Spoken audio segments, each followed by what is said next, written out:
Selamat siang dan salam sejahtera untuk kita semua. Perkenalkan, saya Febrianus Hippolytus Nagut, Guru Pendidikan Agama Katolik dan Budi Pekerti di SMAS Santo Gregorius Reu, sekaligus mahasiswa PPG dalam jabatan batch 3 tahun 2025 di LPTK Sekolah Tinggi Katolik Santo Yakobus Merauke dengan nomor induk mahasiswa 258905050587. Pada hari ini, Kamis 9 Oktober 2025, saya akan melaksanakan praktik pembelajaran pendidikan agama Katolik dan Budi Pekerti di kelas 12A SMAS Santo Gregorius Reu dengan materi keberagaman sebagai realitas asali kehidupan manusia. Pendekatan yang saya gunakan adalah deep learning dengan metode problem based learning yang diintegrasikan dengan nilai-nilai kurikulum berbasis cinta. Selamat menyaksikan. Selamat siang, Pak. Oke, silakan dulu. Selamat Siang sore. Bagaimana kabarnya siang ini? baik. Mudah-mudahan dengan apa yang kamu alami, yang kamu sebut sebagai sesuatu yang baik, itu bisa menjadi abal yang baik. Kita bisa abal ini dengan doa. Bapak Guru serta teman-teman sekalian, marilah kita siapkan hati untuk berdoa. Dalam nama Bapa, Tuhan Yesus Kristus, puji dan syukur kami haturkan ke dalam tangan kasih-Mu atas cinta-Mu dan kesetiaan-Mu yang selalu menjaga dan melindungi kami dari hari-hari yang telah kami lalui, terutama dari malam tadi hingga pada pagi hari ini, sehingga kami dapat berkumpul di tempat ini dalam keadaan sehat walafiat. Tuhan, terima kasih karena Engkau telah menciptakan kami dengan berbagai keberagaman.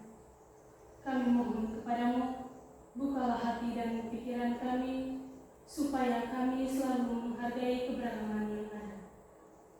Tuhan, sebentar lagi kami akan memulai kegiatan belajar mengajar. Kami mohon perlindungan-Mu agar kegiatan kami pada hari ini berjalan dengan lancar. Namun kami puji kini dan sepanjang segala masa. Amin. Dalam nama Bapa. Baik, terima kasih untuk adik Amsi yang sudah membawa kita dalam doa. Kamu hadir semua? Ya. Ada yang mana yang belum disebutkan? Oke, terima kasih.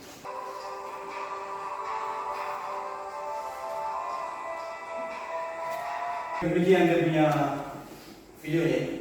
Ketika kamu tadi menonton video, kira-kira bagaimana kamu punya perasaan melihat kenyataan bahwa masyarakat Indonesia ini itu banyak budayanya, banyak agamanya, banyak bahasanya, adatnya, sukunya, dan lain-lain.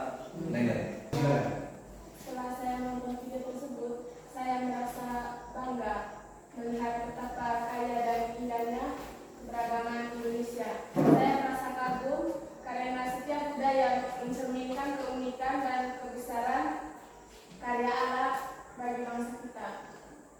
Baik, terima kasih. Kalau adik-adik perhatikan video yang tadi, video ini berbicara tentang yang namanya keberagaman.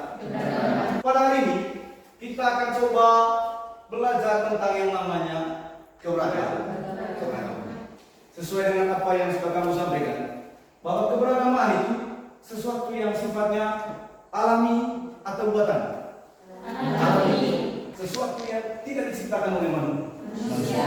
Karena keberagaman itu dibuat oleh Tuhan, maka tugas dari kita sebagai manusia adalah menerima. Jangan pernah menolak. Diharapkan bahwa setelah kamu mempelajari materi, bisa menjelaskan makna keberagaman sebagai bagian dari rencana. Menganalisis kebenaran Yesus. Lalu yang berikutnya menyusun solusi Kristiani, mengembangkan solusi berbasis kurikulum cinta untuk menghadapi perbedaan sekolah atau di masyarakat. Kita akan memperoleh manfaat paling kurang ada tiga. Yang paling pertama, memperluas wawasan. Ketika kita berhadapan dengan konsep-konsep keberagaman sebentar, nanti kita punya wawasan akan dipertambah. Lalu yang berikutnya, menumbuhkan kasih dan empati. Lalu yang berikutnya, membawa dalam konteks keberagaman, apalagi kita yang tinggal di Riau. Ini kita akan berhadapan dengan masyarakat yang cukup berbeda dari segi agama. Kita itu berdampingan dengan orang yang agamanya itu berbeda dari kita. Diharapkan bahwa perjumpaan kita dengan mereka nanti itu ada yang namanya kita juga mengintegrasikan yang namanya kurikulum berbasis cinta. Nah, seperti apa itu kurikulum berbasis cinta? Kurikulum berbasis cinta itu adalah pendekatan yang menekankan kasih sebagai dasar interaksi dan solusi dalam kehidupannya. Paling kurang, kurikulum ini dia menekankan tiga atau menekankan tiga.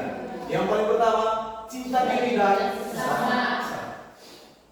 Lalu yang berikutnya, menghargai yang namanya perbedaan. Lalu yang ketiga, berkaitan dengan solusinya.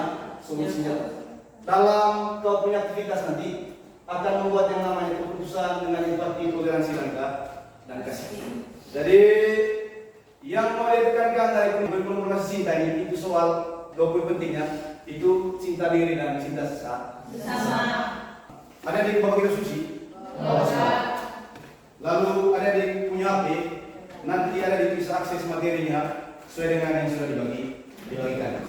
Kita mau memahami konsep keberagaman dari perspektif kitab suci. Coba lihat lagi bacaannya. Lalu kemudian jawab ini pertanyaan.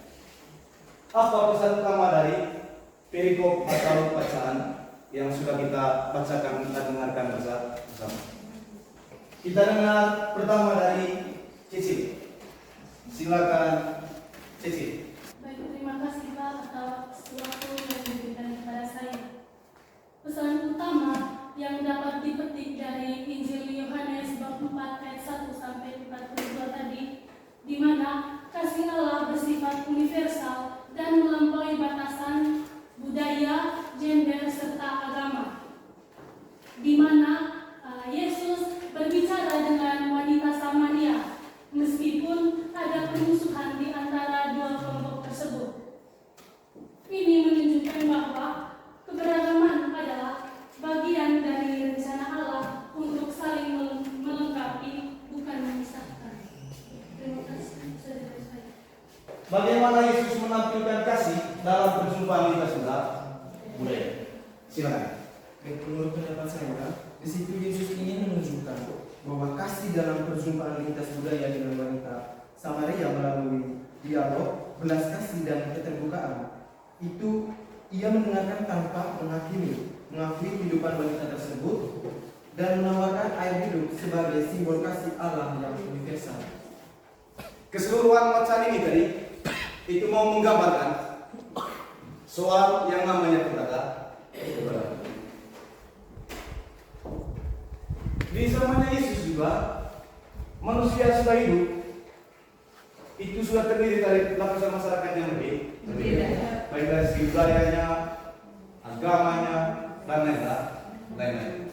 Uniknya nih, ketika Yesus berjumpa dengan wanita Samaria, ada semacam sebuah blok sosial.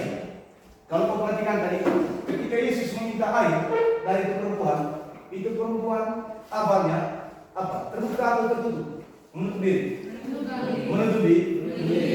Masakah engkau seorang Yahudi mau meminta air kepada seorang Samaria? Kenapa dia bilang seperti itu? Karena sejak awal perbedaan sudah membuat mereka terpisah. Ada semacam sebuah aturan sosial keagamaan. Tidak boleh berdialog atau berrelasi dengan orang Samaria. Yesus ketika dia berdialog berjumpa dengan wanita Samaria, dia coba membongkar yang namanya blok atau sekat yang demikian. dia coba membongkar. Dia menawarkan apa tadi? Air kiu untuk si wanita Samaria. Apa yang dibuat oleh Yesus? Mau menunjukkan yang paling pertama. Dia mau menunjukkan bahwa martabat manusia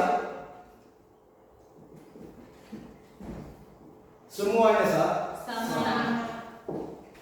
Martabat kita semuanya sama. Karena itu perlakuan orang lain sama seperti dirimu sendiri. Yang berbeda dari kita itu banyak warna kulit, rambut, agama dan lain-lain. Jadi hal itu boleh beda, tetapi pada intinya martabat manusia semuanya sama. Lalu poin yang berikut keterbukaan. Kita bisa lihat bahwa dialog mungkin kalau orang dia terbuka. Karena dia terbuka, maka nilai-nilai seperti nilai cinta, toleransi dengan sendirinya muncul. Kepada siapa? Yang paling pertama, kepada wanita Samaria. Jadi secara umum saya pikir tadi ini hanya semacam sebuah penegasan. Kamu menjawabnya tadi rupanya itu sudah sangat baik. Nah sekarang saya akan mencoba mengaitkan konsep-konsep dalam Injil dengan ajaran gereja seperti Gaudium et Spes. Dalam Gaudium et Spes penjelasannya seperti ini. Setiap manusia dipanggil untuk menghargai martabat Allah. Lalu yang berikutnya menjalin hubungan yang adil dan penuh kasih dalam relasi kita dengan orang lain. Maka di sana mesti ada yang namanya hubungan yang adil dan penuh kasih. Lalu menghidupi yang namanya kesatuan umat manusia. Dalam kitab suci bagaimana Yesus tunjukkan? Menghargai perbedaan. Perbedaannya dia adalah siapa? Wanita Samaria. Lalu yang kedua membangun dialog. Membangun dialog dengan siapa? Wanita Samaria. Lalu menumbuhkan kasih universal. Yesus coba menumbuhkan yang namanya kasih universal itu dalam diri orang Samaria. Itu kaitan antara Injil dengan Gaudium et Spes.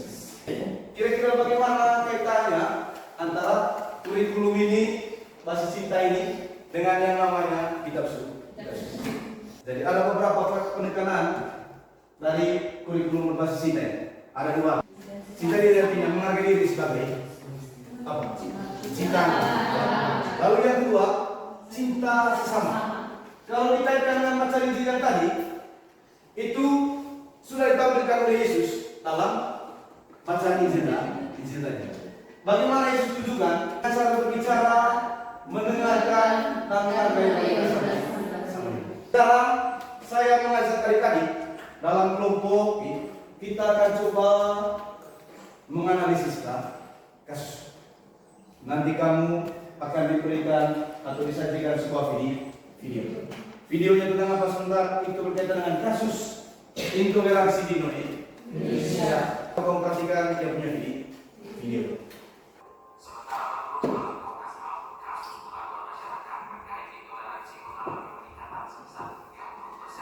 Nah sekarang adik-adik coba diskusi ke dalam blog. Permasalahan dalam video itu apa? Lalu yang kedua ditanya apa dia punya penyebab dan apa penyebab itu berhubungan dengan sesuatu yang memicu, dampak itu berhubungan dengan penyakit akibat. Lalu yang ketiga kita diminta untuk menyusun yang namanya solusi. Kira-kira menurut kamu supaya kasus intoleransi ini tidak berkembang, kira-kira menurut kamu itu bagaimana dia punya solusi? Tapi ingat dia punya solusi mesti berlandaskan pada yang namanya kitab suci. Lalu yang kedua Gaudium et Spes. Lalu yang ketiga prinsip dari kurikulum berbasis cinta. Nanti setelah kamu diskusikan itu presentasikan secara singkat.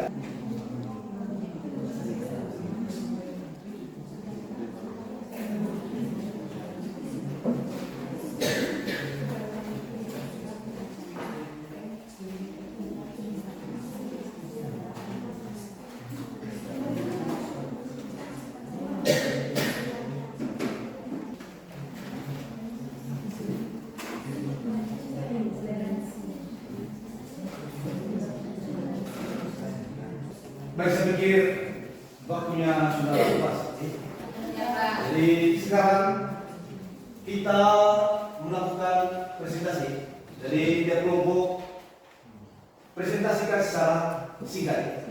Kamu katakan poin-poin pentingnya. Jangan terlalu melebar. Dan untuk audiensnya menanggapi, bisa berupa kritikan, bisa berupa pertanyaan. Tanpa dan teman-teman. Siap. Jadi terima kasih atas waktu dan kesempatan yang kita berikan kepada kelompok kami. Jadi di sini kami akan mempresentasikan terkait dengan hal yang telah kita diskusikan bersama, yaitu memecahkan soal pada LKPD. Jadi waktu selanjutnya saya akan memberikan kesempatan kepada ketiga teman saya untuk menjawab pertanyaan yang telah dicantumkan dalam LKPD. Jadi pertanyaan yang pertama, apa permasalahan yang tampak dalam video tersebut? Saya akan menjawab pertanyaan dari nomor 1, yaitu meningkatkan kasus intoleransi berbasis agama di Indonesia. Jadi contohnya yaitu diskriminasi terhadap kelompok minoritas atau pelarangan pembangunan rumah ibadah dan pembubaran ibadah. Baik, jadi teman-teman itu merupakan jawaban dari soal yang pertama. Langsung saja sebelum teman-teman memberikan tanggapan, kami akan langsung ke pertanyaan yang kedua, yaitu apa penyebab dan dampak. Jadi kepada Mas Santi saya silakan. Jadi penyebab intoleransi yaitu kami tekankan kurangnya dialog lintas agama dan budaya. Jadi dampaknya yaitu melemahnya nilai keberagaman sebagai rencana alam. Keberagaman yang dianggap kekayaan justru dianggap ancaman. Contohnya yaitu pandangan sempit yang menolak perbedaan budaya atau ibadah membuat masyarakat kehilangan semangat persaudaraan dan kasih. Baik, itu sudah jawaban dari pertanyaan yang kedua. Jadi kami akan melangkah ke pertanyaan yang ketiga, yaitu solusi apa yang dapat diterapkan. Jadi kami mengambil satu solusi yang dicantumkan dalam Injil Yohanes 4. Kepada teman Sisil saya silakan. Baik, agar permasalahan intoleransi di negara Indonesia tidak menyebar secara luas atau meningkat, kami mempunyai salah satu solusi sesuai dengan Injil Yohanes bab 4 ayat 1 sampai 42. Terinspirasi dengan sikap Yesus dalam Yohanes bab 4 tadi yang mau berdialog dengan wanita Samaria.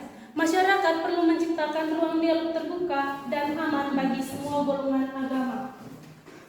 Kegiatan seperti forum lintas minat, forum lintas iman, dialog budaya, atau pertemuan antar umat dapat menumbuhkan rasa saling memahami dan menghormati.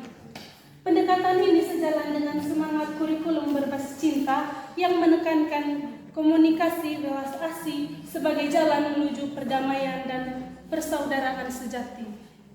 Baik, kembali kepada moderator. Baik teman-teman, jadi itu saja hasil diskusi kami. Jadi kami mempersilakan kepada teman-teman dari kelompok 2, 3, dan 4 dan 5 untuk memberikan tanggapan atau pertanyaan dan juga menerima kritikan dan tambahan jawaban dari teman-teman. Mungkin menurut teman-teman jawaban dari kami itu kurang tepat, jadi teman-teman bisa menambah jawaban kami. Waktu selanjutnya saya berikan kepada teman-teman. Secara personality, setelah kalian sudah menyampaikan materi tentang kasus intoleransi yang terjadi di Indonesia, saya menarik salah satu kesimpulan dan muncul pertanyaan dalam diri saya yang berbunyi, kira-kira menurut kelompok kalian, mengapa sebagian orang sulit menerima perbedaan pendapat atau keyakinan? Dan bagaimana cara kita bisa hidup rukun meskipun memiliki banyak perbedaan? Itu saja, terima kasih. Baik, terima kasih untuk teman Obi dari kelompok yang keempat. Jadi dari kelompok kami, pertanyaannya, bagaimana intoleransi mengancam persatuan dan stabilitas nasional?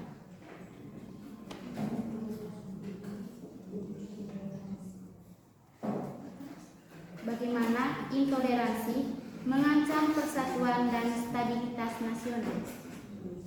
Pertanyaan dari kelompok kami, bagaimana cara agar toleransinya tetap terjaga?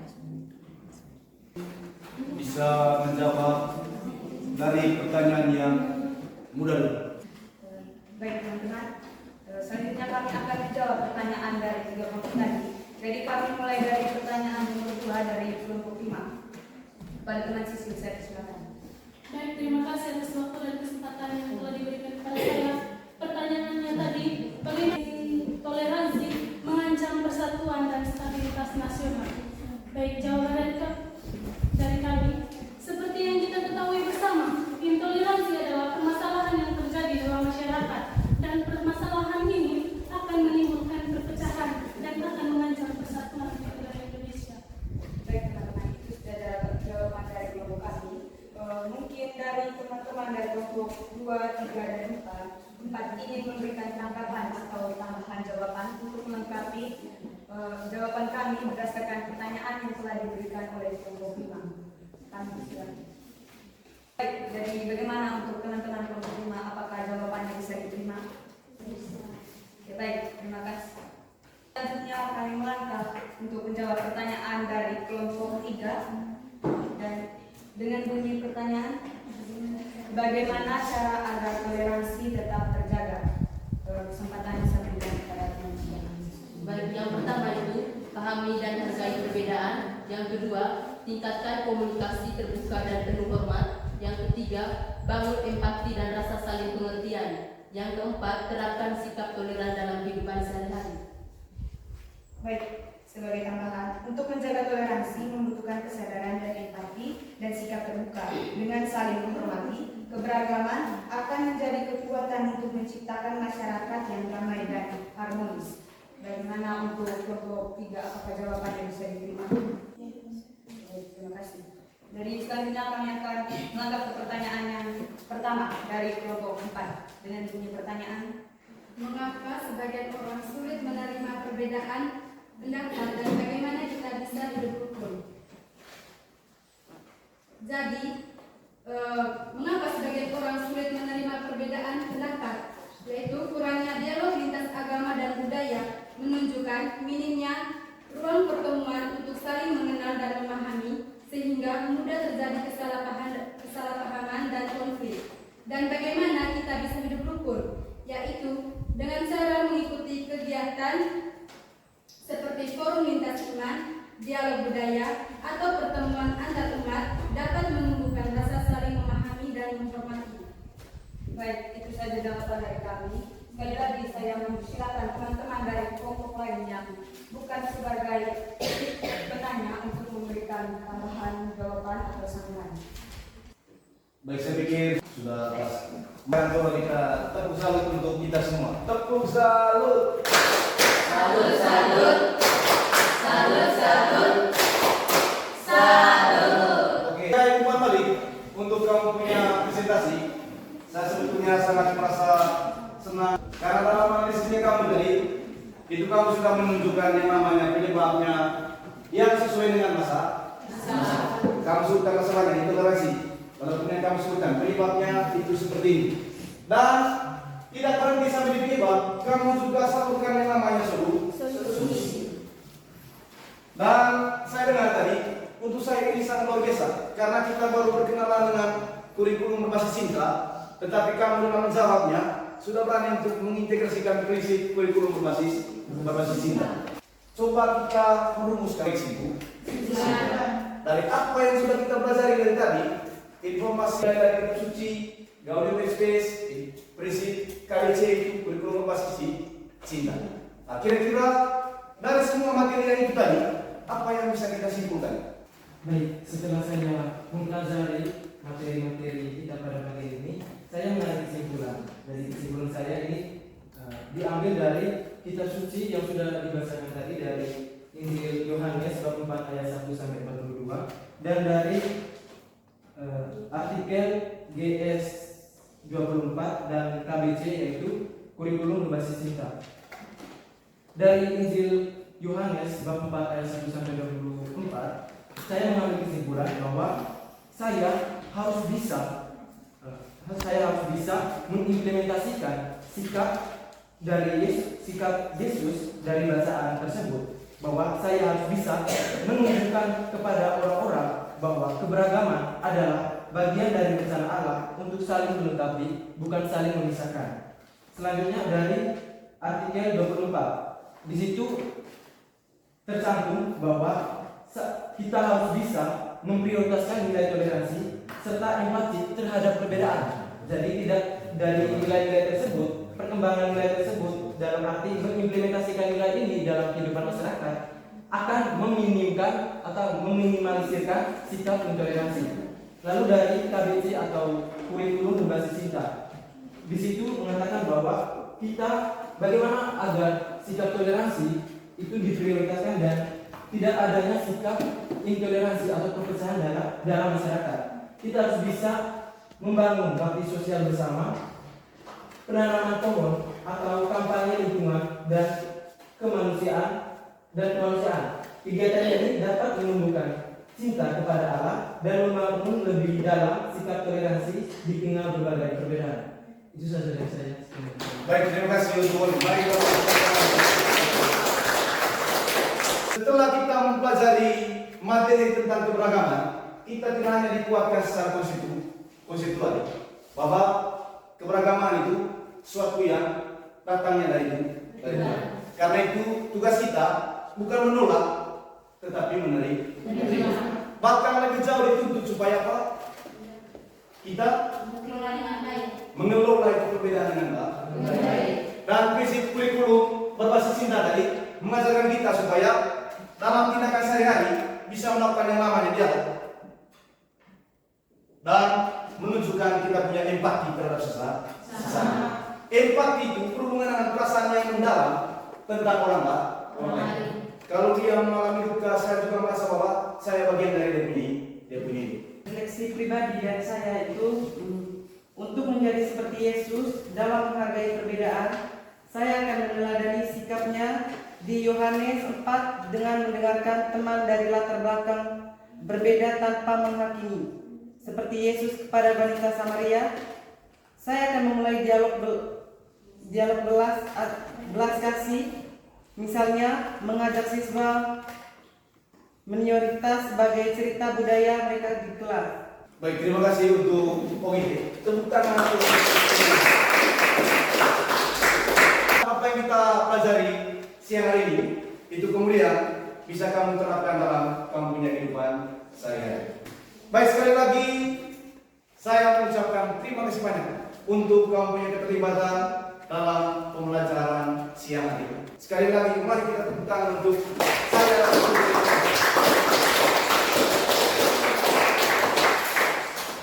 Untuk menutupi kita punya pembelajaran kepada Nona Tiara, doa penutup. Kita semua ada. Adalah sikap yang pantas untuk berdoa dalam membaca